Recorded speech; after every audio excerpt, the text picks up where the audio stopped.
जय हिंद साथियों, आप सभी का स्वागत है आपके अपने यूट्यूब चैनल पे। और आज हम लोग पढ़ेंगे भारतीय स्वतंत्रता आंदोलन में जो हम लोग पढ़े थे 1 से लेकर के 100 तक के बीच। इससे पहले वाले वीडियो में हम लोग पढ़ चुके हैं जो गांधी युग 1917 से 47 के बीच का था। और उसी के आगे हम लोग पढ़ेंगे, आज पढ़ेंगे 101 से लेकर के 172 क्वेश्चन है, मतलब 72 क्वेश्चन है, ठीक है ना। तो आज यहीं पढ़ेंगे हम लोग, ठीक। दिया हुआ क्वेश्चन के दिया हुआ है 101 क्वेश्चन कि कवि इकबाल जिन्होंने सारे जहां से अच्छा लिखा था, भारत के किस स्थान से संबंधित थे? दिल्ली से थे, उत्तर प्रदेश थे, पंजाब से थे या कश्मीर से थे? माने इसमें कभी मोहम्मद इकबाल का घर कहाँ पड़ता है? दिल्ली या उत्तर प्रदेश, पंजाब या कश्मीर? तो किस कहाँ से संबंधित थे वही पूछ रहा है। तो इसका आंसर हो जाएगा पंजाब से थे। मोहम्मद इकबाल जो थे यह पंजाब से थे, जिसने सारे जहां से अच्छा लिखा था। ठीक है, चलिए नेक्स्ट क्वेश्चन। दिया हुआ है कि 102 के मुस्लिम लीग ने मुक्ति दिवस मनाया था 1939 में, 1942 में, 1946 में, 1947 में। तो इसका आंसर 102 का आंसर हो जाएगा ए, 1939 में मुक्ति दिवस मुस्लिम लीग ने मनाया था। 103 है, 1937 के चुनाव में कांग्रेस द्वारा बहुमत प्रांतों की संख्या थी, कांग्रेस द्वारा बहुमत प्रांतों की संख्या थी 3, 4, 5, 6। तो 103 का आंसर हो जाएगा डी, 6। नेक्स्ट 104 है कि भारतीय मुसलमानों के पृथक राज्य के लिए पाकिस्तान शब्द का प्रयोग सबसे पहले किसने किया था? मोहम्मद इकबाल, आगा खां, अहमद जिन्ना, रहमत चौधरी, रहमत अली। तो इसका आंसर 104 का क्या हो जाएगा? 104 का हो जाएगा डी, चौधरी रहमत अली ने पाकिस्तान शब्द का सबसे पहले प्रयोग किया था। 105 है कि भारतीय राष्ट्रीय कांग्रेस 1929 में लाहौर अधिवेशन, जिसमें अंग्रेजों से पूर्ण स्वतंत्रता पाने के लिए संकल्प अंगीकृत किया गया था, किसकी अध्यक्षता में की गई थी? पंडित बाल गंगाधर तिलक, गोपाल कृष्ण गोखले, पंडित जवाहरलाल नेहरू और मोतीलाल नेहरू। 105 का आंसर हो जाएगा सी, पंडित जवाहरलाल नेहरू। यह हुआ था लाहौर अधिवेशन 1929 में, ठीक। दिया हुआ है कि 1946 में बनी अंतरिम सरकार में राजेंद्र प्रसाद के पास कौन सा विभाग था? रक्षा, विदेश मामले और राष्ट्रमंडल संबंध, खाद्य एवं कृषि, इनमें से कोई नहीं। तो 106 का आंसर हो जाएगा सी, खाद्य एवं कृषि था राजेंद्र प्रसाद के पास, ठीक। 107 है कि 1939 में कांग्रेस को छोड़ने के पश्चात सुभाष चंद्र बोस ने किस दल की स्थापना की थी? Indian freedom party, Azad Hind फौज, रिवोल्यूशनरी फ्रंट और फॉरवर्ड ब्लॉक। तो इसका आंसर हो जाएगा 107 का हो जाएगा डी, फॉरवर्ड ब्लॉक की स्थापना किए थे। वर्ष 1946 में गठित अंतरिम बैठक कैबिनेट की अध्यक्षता किसने की थी? अंतरिम कैबिनेट अध्यक्षता किसने की थी? डॉक्टर राजेंद्र प्रसाद, पंडित जवाहरलाल नेहरू, वल्लभ भाई पटेल, सी राजगोपालचारी। तो 1946 का जो अंतरिम जो कैबिनेट अध्यक्षता किसने किया था? 108 का आंसर हो जाएगा बी, पंडित जवाहरलाल नेहरू। नेक्स्ट, किसने प्रसिद्ध चिटगांव शस्त्रागार धावे को आयोजित किया गया था? लक्ष्मी सहगल, सूर्य सेन, बटुकेश्वर दत्त, जे सेनगुप्त। तो 109 का आंसर हो जाएगा B, Surya Sen. Next, Hunter आयोग की नियुक्ति की गई थी काल कोठरी घटना के बाद, जलियांवाला बाग हत्याकांड के बाद, 1857 के विद्रोह के बाद और बंगाल के विभाजन के बाद। तो 110 का आंसर हो जाएगा बी, जलियांवाला बाग हत्याकांड के बाद हंटर आयोग की नियुक्ति की गई थी। भारत के विभाजन का बाल्कन बाल्कन प्लान उपज था। भारत के विभाजन का बाल्कन प्लान किसका था? डब्ल्यू चर्चिल के मस्तिष्क का, एम ए जिन्ना के मस्तिष्क का, माउंटबेटन के मस्तिष्क का, पीपी मेमन के मस्तिष्क का। भारत का विभाजन जो था क्या था? तो ये था 111 का सी हो जाएगा, लॉर्ड माउंटेन बेटन के मस्तिष्क का। दिया हुआ है 112 है कि किस भारतीय राष्ट्रीयवादी नेता ने जर्मनी और ब्रिटेन के बीच युद्ध को ऐसे ईश्वर प्रदत्त अवसर के रूप में देखा जिसमें भारतीयों को उस स्थिति का अपने हित में लाभ उठाने का मौका मिला? सी राजगोपालचारी, एम ए जिन्ना, सुभाष चंद्र बोस और जवाहरलाल नेहरू। तो 112 का आंसर हो जाएगा सी, सुभाष चंद्र बोस। नेक्स्ट, इसने कहा था कि मेरी पीठ पर किया जाने वाला प्रहार ब्रिटिश साम्राज्य के ताबूत में एक कील सिद्ध होगी? लाला लाजपत राय, भगत सिंह, चंद्रशेखर आजाद, बाल गंगाधर तिलक। तो इसका आंसर हो जाएगा 113 का ए हो जाएगा, लाला लाजपत राय। निम्नलिखित में से किसके कारण सार्वजनिक रोष की लहर उभरी जिसके फलस्वरूप जलियांवाला बाग हत्याकांड में ब्रिटिश द्वारा जनसंहार की घटना घटी? तो इसका आंसर हो जाएगा ये जो है द रोलैक एक्ट है ना, इसके विपरीत में लोग इकट्ठे हुए थे, तो 114 का आंसर हो जाएगा सी। ठीक है। नेक्स्ट क्वेश्चन है 115 है कि पुस्तक the story of the integration of the Indian status किसने लिखी थी? बी एन राव ने, सी राजगोपालचारी, कृष्ण मेमन, बीपी मेमन। तो इसका आंसर हो जाएगा 115 का आंसर हो जाएगा डी, बीपी मेनन ने। The story of the integration of the Indian status किसने लिखी थी? तो बीपी मेमन ने। नेक्स्ट 116 है कि 1932 में पूना समझौते के साथ किसका सीधा संबंध था? पूना जो समझौता हुआ था उसकी किसके साथ संबंध था? तो यह भारतीय महिलाएं थी, भारतीय मजदूर वर्ग था, भारतीय कृषक वर्ग थे, या भारतीय दलित वर्ग थे। तो इसका आंसर हो जाएगा 116 का आंसर हो जाएगा डी, भारतीय दलित वर्ग थे। यह हुआ है कि 117 के भारतीय स्वतंत्रता संघर्ष के दौरान निम्नलिखित में से किसने फ्री इंडियन लीजन नामक सेना बनाई थी? लाल हरदयाल, रास बिहारी बोस, सुभाष चंद्र बोस, बी डी सावरकर। तो 117 का आंसर हो जाएगा सी, सुभाष चंद्र बोस। नेक्स्ट 118 के भारत गांधी जी ने निम्नलिखित अनुयायियों में से कौन पेशे में एक शिक्षक थे? गांधी जी के निम्नलिखित अनुयायियों में से कौन पेशे में एक शिक्षक थे? एस एन सिन्हा, ब्रज किशोर प्रसाद, जेबी कृपलानी और राजेंद्र प्रसाद। तो 118 का आंसर हो जाएगा सी, जेबी कृपलानी। नेक्स्ट 1928 में Hindustan socialist Republic association HSRA की स्थापना कहाँ हुई थी? कानपुर में, दिल्ली में, इलाहाबाद में, लाहौर में। तो 119 का आंसर हो जाएगा बी, दिल्ली में। नेक्स्ट जलियांवाला बाग में प्रदर्शन के लिए कौन लोग जमा हुए थे? जलियांवाला बाग के प्रदर्शन के लिए क्यों लोग जमा हुए थे? अच्छा, कौन लोग नहीं, क्यों लोग जमा हुए थे? गांधी जी और लाला लाजपत की गिरफ्तारी के विरुद्ध प्रदर्शन करने के लिए, किचलू और सतपाल के बंदी बनाए जाने के विरोध में प्रदर्शन के लिए, और बैसाखी की प्रार्थना के लिए, और पंजाब सरकार के अवमाननीय क्रियाकलापों के प्रति विरोध प्रकट करने के लिए। तो इसका आंसर हो जाएगा 120 का हो जाएगा बी, किचलू और सतपाल के बंदी बनाए जाने के विरोध में प्रदर्शन करने के लिए जलियांवाला बाग में वो प्रदर्शन किए थे। दिया हुआ है कि 1942 में आंदोलन में राजेंद्र प्रसाद को किस जेल में कैद रखा गया था? Bankipur jail, Hazaribagh jail, camp jail, Bhagalpur jail. तो इसका आंसर 121 का हो जाएगा ए, बांकीपुर जेल में राजेंद्र प्रसाद को कैद किया गया था 1942 में। जयप्रकाश नारायण किस पार्टी से जुड़े हुए थे? Justice party, communist party, socialist party, किसान सभा। तो जयप्रकाश नारायण जुड़े थे सोशलिस्ट पार्टी से। नेक्स्ट दिया हुआ है, यह सूची 1 है और सूची 2 है, स्थल है और प्रांत है। बारदोली, चौरी चौरा। चौरी चौरा कहाँ है? तो देखिए यहाँ पे ये उत्तर प्रदेश है, तो बी का 1 हो गया। तो में ऑप्शन में बी का 4 है ना, बी का 4 इसमें और इसमें दोनों में आ रहा है, यानी बी और सी में हो जाए। देखिए अब दिया हुआ है बारदोली, यरवदा, अनुआखनी। ठीक, तो इसका आंसर क्या हो जाएगा देखते हैं।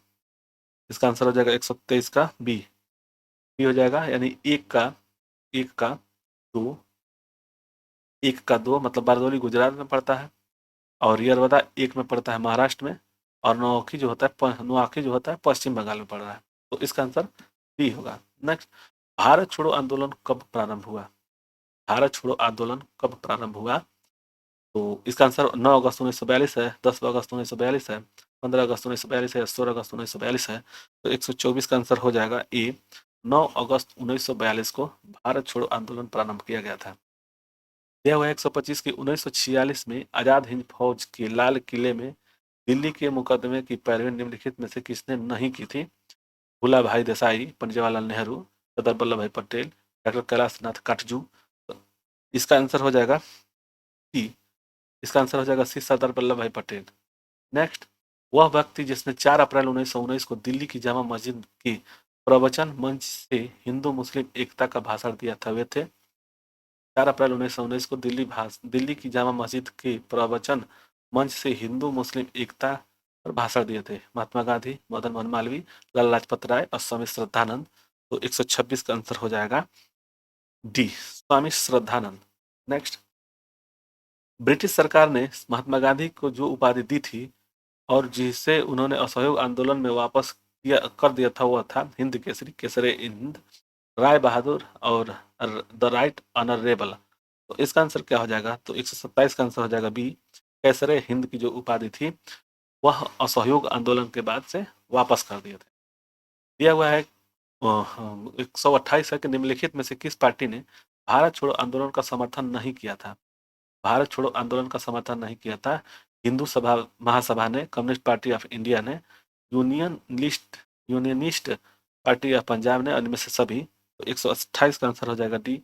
इनमें से सभी ने भारत छोड़ो आंदोलन का समर्थन नहीं किया था। नेक्स्ट क्वेश्चन है कि निम्नलिखित में से कालानुक्रम अनुसार कालानुक्रमानुसार व्यवस्थित कीजिए, जो सही उत्तर चयन कीजिए। ठीक है ना। असहयोग आंदोलन, सविनय अवज्ञा आंदोलन, खिलाफत आंदोलन और भारत छोड़ो आंदोलन। देखिए यह था 1942 में। ठीक। असहयोग 1922 में, 20 से 22। सविनय अवज्ञा जो था, नमक नमक सत्याग्रह था ना, 1930 में। ठीक। तो ये पहला कौन सा हो गया, ये हो गया खिलाफत आंदोलन। कब हुआ था? 129 का आंसर क्या हो जाएगा? सी। सी। तो देखिए 3, यानी कि 3 पहले हुआ था, इससे पहले, इनसे पहले 3, 1, फिर से 2 और 4। ठीक।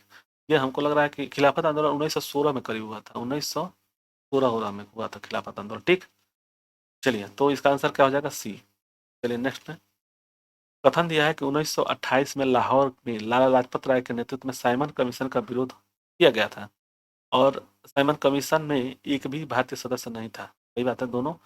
ए और आर सही है, और इसका स्पष्टीकरण सही है। तो इसका आंसर क्या हो जाएगा? 130 का ए है। ये दोनों सही था कि लाला लाजपत राय के नेतृत्व में साइमन कमीशन का विरोध किया गया था, और साइमन कमीशन में एक भी भारतीय सदस्य नहीं था। तो यह दोनों सही है, और एक दूसरे का स्पष्टीकरण कर रहा है। 131 है, व्यक्तिगत सत्याग्रह में विनोबा भावे को प्रथम सत्याग्रही चुना गया था, या दूसरा सत्याग्रही कौन था? व्यक्तिगत सत्याग्रह में विनोबा भावे को प्रथम सत्याग्रही चुना गया था, और दूसरा कौन था? तो पंडित जवाहरलाल वल्लभ भाई पटेल, पंडित जवाहरलाल नेहरू, श्री राजगोपालाचारी और राजेंद्र प्रसाद। तो इसके में 131 का क्या हो जाएगा? बी हो जाएगा, पंडित जवाहरलाल नेहरू को। नेक्स्ट क्वेश्चन है कि 132 है कि निम्न आंदोलनों में से किस एक के साथ अरुणा आसाफ अली का संबंध भूमिगत कार्यकलापों के महिला संगठनकर्ता के रूप में था? सविनय अवज्ञा आंदोलन, असहयोग आंदोलन, भारत छोड़ो आंदोलन और स्वदेशी आंदोलन। तो इसका आंसर हो जाएगा 132 का सी हो जाएगा, भारत छोड़ो आंदोलन। जब भारत छोड़ो आंदोलन हुआ था, जब भाषण दिए थे महात्मा गांधी जी ने, करो या मरो का नारा, तो लोग, यहाँ की जनता, सब बड़े बड़े नेता जेल में चले गए थे, और यही सब थे अरुणा आसफ अली, और एक ये रेडियो से प्रचार कर रहे थे, और यह भूमिगत होकर के प्रचार कर रहे थे, और देश की जनता उग्र हो गई थी। तो तब ब्रिटेन को ये पता चला कि अब देश में, भारत में इतना आसान नहीं है सरकार चलाना। तब जाकर के वह भारत की आज़ादी के बारे में सोचे थे। ठीक है। तो इसीलिए यहाँ भारत छोड़ो आंदोलन बहुत ही कारगर साबित हुआ था। ठीक। तो इसका आंसर डी सी हो जाएगा। नेक्स्ट है, निम्नलिखित में से कौन सा कथन पूना पैक्ट 1932 के संदर्भ में सही नहीं है? सरकारी नौकरियों में दलितों को समुचित प्रतिनिधित्व, प्रांतीय विधानमंडलों में दलित वर्ग के लिए स्थानों का आरक्षण, केंद्रीय विधानमंडलों में दलित के लिए स्थानों का आरक्षण, और संयुक्त निर्वाचन मंडल की पद्धति की स्वीकृति। 1933 में 1933 का आंसर हो जाएगा, अरे 133 का आंसर हो जाएगा ए, सरकारी नौकरियों में दलितों को समुचित प्रतिनिधित्व। ठीक। यह है 134 है कि भारतीय स्वतंत्रता संग्राम के संदर्भ में कांग्रेस का हरिपुरा अधिवेशन 1938 एक मील का पत्थर था, क्योंकि इसका आंसर क्या हो जाएगा? 34 का सी हो जाएगा, 134 का। इसमें योजना आयोग की अवधारणा को प्रस्तुत किया गया था, तो इसका आंसर सी है। नेक्स्ट, महात्मा गांधी जी ने हिंद स्वराज में रेलवे की आलोचना की, क्योंकि रेलवे है प्लेग जीवाणु महामारी का वाहक, बार बार पकड़ने वाले अकालों दुर्भिक्षों का साधन, समाज में वर्ग भेद बढ़ाने के लिए उत्तरदायी, और हिंद स्वराज के रेलवे की आलोचना, दुर्घटनाओं का वाहन नीचे दिए गए कूट को मदन कीजिए। ये दिया हुआ है, यहाँ से है, नीचे दिए गए कूट का सही मदद से सही उत्तर चुनिए। तो इसका आंसर हो जाएगा 135 का क्या हो जाएगा? ए हो जाएगा, 1 2 3। ठीक ना, 1 2 3। नेक्स्ट दिया हुआ है, निम्नलिखित में उद्घोषणा, यह विचार कीजिए कि उद्घोषणा करने वाले व्यक्ति को नीचे दिए कूट को प्रयोग कर पहचान कीजिए। समय आ गया है कि जब सम्मान चिन्ह हमारी शर्म को, अपमान के अपने असंगत संदर्भ में चमका रहे हैं और मैं अपनी ओर से सभी विशिष्ट उपाधियों से वंचित होकर अपने उन देशवासियों के साथ खड़ा होना चाहता हूं जो अपनी तथाकथित नगण्यता के लिए अधोगति झेलने की उत्तरदायी है, जो मनुष्य के उपयुक्त नहीं। ये कौन बोले थे? महात्मा गांधी, पंडित जवाहरलाल नेहरू, दादा भाई नौरोजी और रविन्द्रनाथ टैगोर। तो 136 का आंसर हो जाएगा D, Rabindranath Tagore. Next, Rowlatt act पारित किया गया था कृषि भूमि के सुधार करने के लिए, राष्ट्रवादी और क्रांतिकारी क्रियाकलापों गतिविधियों को कमी लाने के लिए, अनुकूल व्यापार संतुलन के लिए, द्वितीय विश्व युद्ध के अपराधियों को मुकदमा चलाने के लिए। तो इसका आंसर हो जाएगा 137 का बी हो जाएगा, राष्ट्रवादी और क्रांतिकारी क्रियाकलापों की गतिविधियों को कम करने के लिए। 138 था, सरदार वल्लभ भाई पटेल के नेतृत्व में शुरू हुई बारदोली सत्याग्रह के मुख्य मांग निम्नलिखित में से कौन सी थी?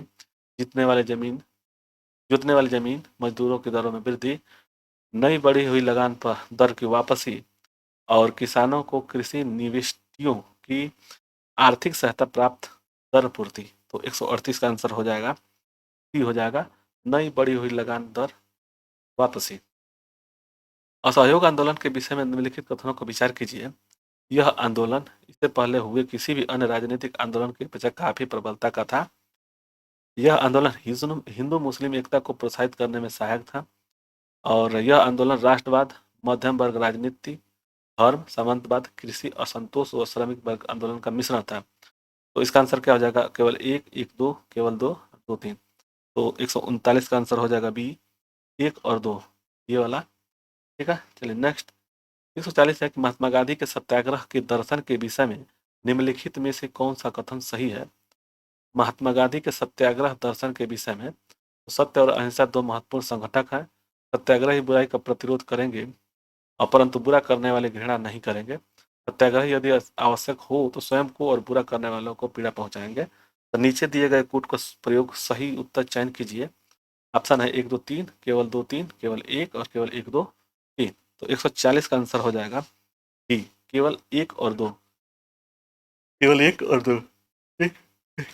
देखिए ये है 141 के भारत के लिए डोमिनियन स्टेटस कॉन्स्टिट्यूशन के प्रारूपण का प्रथम प्रयास किसकी प्रतिक्रिया में किया गया था? मार्ले मिंटो सुधार, मॉन्टेग्यू चेम्सफोर्ड, साइमन कमीशन, पहला गोलमेज सम्मेलन। तो भारत की एक डोमिनियन स्टेटस कॉन्स्टिट्यूशन का प्रारूपण किसके द्वारा? तो इसमें कौन सा होगा? तो 141 का आंसर हो जाएगा बी, मॉन्टेगू चेम्सफोर्ड। 1919 की बात हो रही है यहाँ पे। ठीक, नेक्स्ट।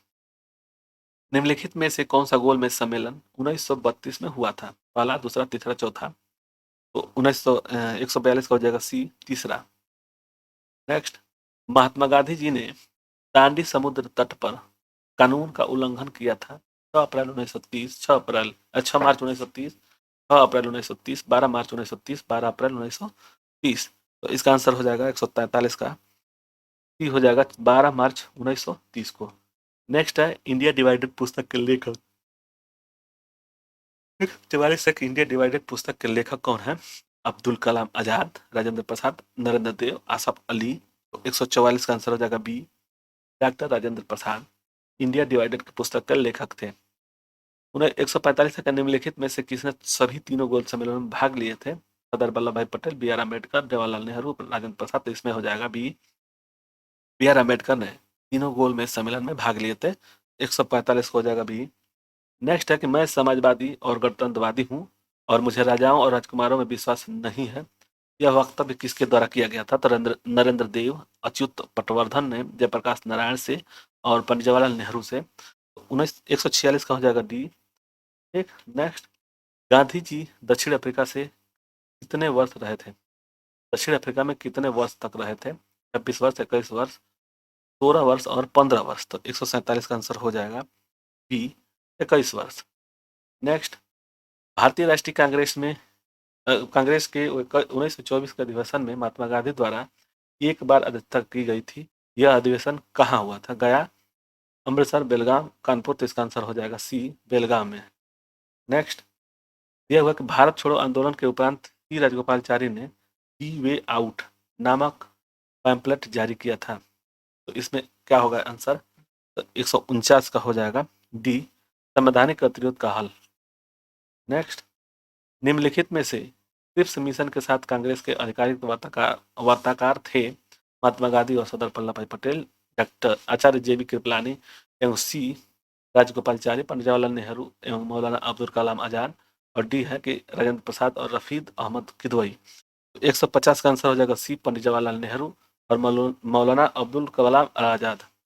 यह वह 151 है कि भारतीय स्वतंत्रता आंदोलन के संदर्भ में ऊषा मेहता ख्याति क्या थी? तो भारत छोड़ो आंदोलन की बेला में गुप्त कांग्रेस रेडियो चलाना हेतु और द्वितीय गोलमेज सम्मेलन में सहभागिता हेतु आजाद हिंद फौज की एक टुकड़ी का नेतृत्व करने हेतु और पंडित जवाहरलाल नेहरू की अंतिम सरकार के बैठक में सहायक भूमिका निभाने हेतु 151 का आंसर हो जाएगा, ये हो जाएगा कि भारत छोड़ो आंदोलन की बेला में गुप्त कांग्रेस रेडियो चलाना था।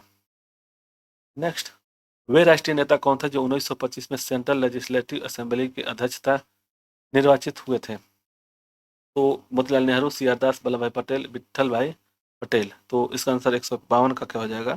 तो 152 का डी हो जाएगा, विट्ठल भाई पटेल। क्वेश्चन है 153 है, सुमेलित सूची 1 और सूची 2 को सुमेलित करना है।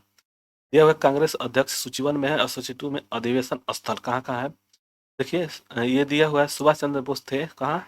यह थे हरिपुरा में, हरिपुरा यानी कि डी का 1, यानी कि इसका मतलब कि 1 कहीं नहीं दिया है, तो ये सी हो जाएगा आंसर। ए का 3, ए का 3 और बी का 4, बी का 4 पुरुषोत्तम दास टंडन थे नासिक में और एम ए अंसारी थे मद्रास में, और ये हो जाएगा सी का कानपुर, सरोजिनी नायडू कानपुर में थी। ठीक, नेक्स्ट, ये हुआ कि निम्नलिखित किन आंदोलनों में महिलाओं को घर की चार दीवारी से बाहर निकाला? नीचे दिए कूट को सही उत्तर चुनिए। स्वदेशी आंदोलन, होम रूल आंदोलन, सैन्य अवज्ञा आंदोलन, असहयोग आंदोलन। इसका आंसर 154 का क्या हो जाएगा? तो 154 का सी हो जाएगा, केवल 3 और 4, असहयोग आंदोलन और सैन्य अवज्ञा आंदोलन। नेक्स्ट है 1939 में कांग्रेस मंत्रिमंडल के 7 प्रांतों में त्यागपत्र दे दिया था क्योंकि? इसका आंसर हो जाएगा 155 का डी हो जाएगा, क्योंकि यह उपयुक्त सही नहीं है, जो भी ऊपर दिया गया हो सही नहीं है। ठीक, नेक्स्ट, निम्न निम्नलिखित निम्नलिखित में से किस दलों की स्थापना डॉक्टर भीमराव अम्बेडकर ने की थी? तो इसका आंसर क्या हो जाएगा? 156 का हो जाएगा बी, केवल 2 और 3, यानी कि 2 और 3, all India schedule caste federation और इंडिपेंडेंस लेबर पार्टी, इसके द्वारा स्थापना की गई थी दलों का, तो ये है भीमराव अम्बेडकर द्वारा। 1932 में महात्मा गांधी की मरणोपरांत उपयास प्रधानतः इसलिए किया गया कि गोलमेज सम्मेलन भारतीय राजनीतिक आकांक्षा को संतुष्टि करने में असफल रहा। कांग्रेस और मुस्लिम लीग की मत भिन्नता थी। रोड रैमजे मैकडोनाल्ड के सांप्रदायिक अधिनियम निर्णय कम्युनल अवार्ड की घोषणा की और इनमें से कोई नहीं है, तो इसका आंसर क्या हो जाएगा? 157 का सी हो जाएगा। रैमजे मैकडोनाल्ड ने सांप्रदायिक अधिनिर्णय कम्युनल अवार्ड की घोषणा की थी। रॉल एक्ट का लक्ष्य था, क्या था इसमें? युद्ध प्रयासों के अनिवार्य आर्थिक समर्थन, बिना मुकदमा चलाए बंदी सामना और मुकदमों की सुनवाई संक्षिप्त किया द्वारा और खिलाफत आंदोलन का दमन और प्रेस स्वायत्तता का प्रतिबंध लगाना। तो रॉल एक्ट का लक्ष्य क्या था? 158 का हो जाएगा बी, बिना मुकदमा चलाए बंदी बनाना। नेक्स्ट, भारतीय राष्ट्रीय कांग्रेस का लाहौर अधिवेशन 1929 इतिहास में के लिए बहुत ही प्रसिद्ध है। इसलिए प्रसिद्ध है तो यहाँ पे क्योंकि कांग्रेस ने पूर्ण स्वराज की मांग की संकल्प पारित किए। इस अधिवेशन में उग्रवादियों और उदारवादियों के बीच झगड़े का सुलझा किया गया और इस अधिवेशन में द्विराष्ट्र मांग के सिद्धांत को अस्वीकार करते हुए संकल्प पारित किया गया। तो इसका आंसर क्या हो जाएगा? 159 का ये हो जाएगा, केवल एक था। यह पूर्ण स्वराज की मांग की संकल्पना पारित किया गया था। लोक सुरक्षा विधेयक पब्लिक सेफ्टी बिल 1928 के विरोध करते समय निम्नलिखित में से किसने कहा था कि यह भारतीय राष्ट्रीयता पर, भारतीय राष्ट्रीय कांग्रेस पर सीधा प्रहार है और भारत की दास्ता का पहले नंबर का बिल है? मोतीलाल नेहरू, लाला लाजपत राय, टी एस प्रकाशन और दीवान चमन लाल। 160 का आंसर हो जाएगा ए, मोतीलाल नेहरू। नेक्स्ट, 161 है कि महात्मा गांधी हिंद स्वराज स्वतः क्या है? तो इसमें क्या है? तो 161 का आंसर हो जाएगा ए, पश्चिमी आधुनिकता की आलोचना। इनमें से किसने अप्रैल 1930 में नमक कानून तोड़ने के लिए तंजौर तट पर एक अभियान संगठित किया था? तो इसका आंसर हो जाएगा 162 का हो जाएगा बी, राजगोपालचारी। नेक्स्ट, महात्मा गांधी ने भारत में पहला जन भाषण कहाँ दिया था? बम्बई, लखनऊ, चंपारण, वाराणसी। तो जन जन भाषण जो था पहला दिए थे, तो इसका आंसर हो जाएगा डी, वाराणसी में। नेक्स्ट, निम्नलिखित में से किसने सत्याग्रह शब्द को गढ़ा? हरिलाल गांधी, महात्मा गांधी, रामदास गांधी, मणिलाल गांधी। तो सत्याग्रह जो था किसने गढ़ा था? तो 164 का आंसर हो जाएगा बी, महात्मा गांधी। नेक्स्ट, दक्षिण अफ्रीका के किस रेलवे स्टेशन पर महात्मा गांधी को ट्रेन से फेंका गया था? जोहान्सबर्ग, पीटरमारिट्सबर्ग, डरबन और प्रिटोरिया। तो इसका आंसर 165 का हो जाएगा बी, पीटरमारिट्सबर्ग। नेक्स्ट, निम्नलिखित में से किसने 1946 के कैबिनेट मिशन के नेतृत्व किया था? तो इसका आंसर कैबिनेट मिशन 1946 का किसने किया था? 166 का आंसर हो जाएगा सी, पैंथिक लॉरेंस। तीन लोग थे, कितना? तीन लोग थे जिनमें पैंथिक लॉरेंस थे। इन व्यक्तियों में से कौन कैबिनेट मिशन का सदस्य नहीं है? William Wood, Pethick Lawrence, Stephen Cripps और अलेक्जेंडर। तो ये नहीं थे, ए वाला 167 का ई हो जाएगा, ये नहीं थे। 15 अगस्त 1947 में निम्नलिखित में से कौन भारतीय राष्ट्रीय कांग्रेस का अध्यक्ष था? राजेंद्र प्रसाद, जवाहरलाल नेहरू, जेपी कृपलानी और सरदार वल्लभ भाई पटेल। तो इसका आंसर 168 का हो जाएगा सी, जेपी कृपलानी थे। 15 अगस्त 1947 जब भारत आजाद हुआ था, उस समय राष्ट्रीय कांग्रेस के अध्यक्ष जेपी कृपलानी थे। निम्नलिखित में से कौन दांडी मार्च में महात्मा गांधी के साथ था? एच एन बेल्सफोर्ड, वेब मिलर, स्लोकोम्स और जेम्स पीटरसन। तो इसका आंसर 69 का हो जाएगा, बी हो जाएगा, वेब मिलर। मुस्लिम लीग के निम्नलिखित में से किस अधिवेशन में एम ए जिन्ना ने अपना 14 सूत्रीय प्रस्ताव रखा था? 1927, 1928, 1929, 1930। 170 का आंसर हो जाएगा सी, 1929 में मुस्लिम लीग के अधिवेशन में ए जिन्ना ने अपना 14 सूत्रीय प्रस्ताव रखा था। 171 के निम्नलिखित में से किस भारतीय राष्ट्रीय कांग्रेस के अधिवेशन में पंडित जवाहरलाल नेहरू ने समाजवाद को भारत की समस्याओं को हल करने की कुंजी बताई? लाहौर, लखनऊ, इलाहाबाद और रामगढ़। इसका आंसर हो जाएगा ए, लाहौर। नेक्स्ट, भारत विभाजन के संदर्भ में 1947 में नियुक्त सीमा आयोजन बाउंड्री कमीशन की अध्यक्षता किसने की थी? Lord Mountbatten, Radcliffe, James Bolt और रिचर्डसन। तो इसका आंसर 172 का हो जाएगा बी, रेडक्लिफ। तो यह समाप्त हो चुका है, समाप्त हो गया। ठीक, 1917 से लेकर के 1947 के बीच में जो भी घटना अधिकांश तौर पे हम लोग कवर कर लिए हैं, और इसमें टोटल मिला करके 172 क्वेश्चन था, जिसमें 2 वीडियो था। तो एक वीडियो में 1 से 100 तक और दूसरा वीडियो में 101 से लेकर के 172 तक हम लोग पढ़े। ठीक, तो आप लोगों को वीडियो अच्छा लगे तो लाइक और शेयर सब्सक्राइब करें। धन्यवाद।